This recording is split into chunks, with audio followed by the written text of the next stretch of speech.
देखिए, due to security reasons आज अनमोल बिश्नोई को कोर्ट में ना लाके जो एनआईए की प्रोसीडिंग्स थी वो एनआईए हेडक्वार्टर में ही कंडक्ट की गई हैं और एनआईए ने उसकी फर्दर 10 दिन की पीसी की डिमांड की थी, जो जज साहब ने हमारी ऑब्जेक्शंस भी सुनी और उनकी फर्दर इन्वेस्टिगेशन की रिक्वायरमेंट भी सुनी और अकॉर्डिंगली 7 दिन की फर्दर पीसी ग्रांट की है। तो क्या मैम ये सुनवाई जो है वीसी पे हुई या जज साहब एनआईए हेडक्वार्टर? नहीं, जज साहब और हम लोग खुद सब एनआईए हेडक्वार्टर गए थे। एनआईए हेडक्वार्टर पर ही प्रोसीडिंग्स कंडक्ट हुई हैं। तो मैम वहाँ सुनवाई होने का कोई खास कारण रहा?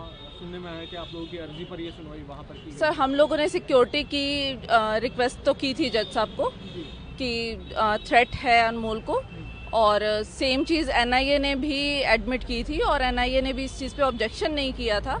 उन्होंने भी बोला कि हाँ थ्रेट है, तो उस चीज़ को देखते हुए एज पर एनआईए एक्ट, जो नेशनल इन्वेस्टिगेशन एजेंसी का एक्ट है, उसमें प्रोसीडिंग्स जज साहब खुद या रिक्वेस्ट पर कहीं पर भी कर सकते हैं। तो जज साहब ने इसी को सही समझा कि उसके लिए प्रोसीडिंग्स एनआईए हेडक्वार्टर में की गई। मैम आप लोगों ने बताया कि खतरा है, किससे खतरा है, क्या कुछ बता पाएंगे? किसका आपने नाम लिया है, किससे खतरा महसूस हो? नहीं, कोई पर्टिकुलर ऐसा एक पर्सन नहीं है जिसका मैं नाम लूँ।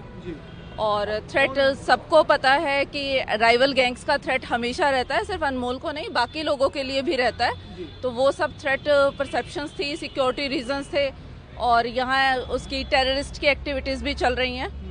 जो टेररिस्ट ये बॉम्ब ब्लास्ट, लाल किला के पास बॉम्ब ब्लास्ट हुआ था, उनकी भी प्रोसीडिंग्स चल रही थी। तो सब चीज़ों को मद्देनजर रखते हुए प्रोसीडिंग्स एनआईए हेडक्वार्टर कंडक्ट की गई। अगली बार यहाँ पेशी होने की संभावना है? आगे के लिए भी आपने कहा है कि एनआईए हेडक्वार्टर में ही सुनवाई? नहीं, अभी आगे के लिए हमने कोई रिक्वेस्ट रेज नहीं की है। वो उस टाइम पर देखेंगे, जैसा सूटेबल होगा, जैसा कोर्ट ठीक समझेगी उसके अकॉर्डिंग प्रोसीडिंग्स की जाएंगे।